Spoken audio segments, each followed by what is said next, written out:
السلام عليكم. بقول لك ايه رايك كده لو اجيب لك شويه فاكهه بعد الاكل تحلي بيهم وتهضم معاك يا سيدي؟ لا استنى كده، يا عم معروف ان الفاكهه بعد الاكل بتسبب صعوبه في الهضم، سمعت انها بتعمل عفونه في المعده وغازات وليله كبيره قوي ساعات.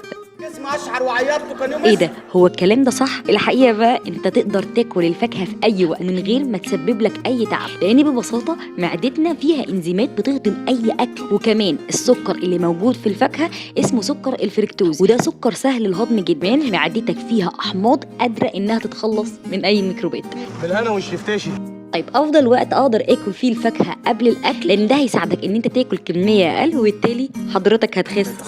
طيب ما نطبخ لنا 20 كمان ما تقلقش خالص لو اكلت الفاكهه مع الوجبه بتاعتك، ومش هتمتص الحديد اللي في الوجبه ولا في اي ضرر من ناحيتها خالص. هتحسسك بالشبع وهتخليك ما تاكلش كتير. تعرف كمان لو انت كلت التفاح قبل الاكل ده بيقلل الشهيه جدا. كده تكون خلصت خرافه النهارده. استنونا في خرافات تانية كتير، وسلام عليكم.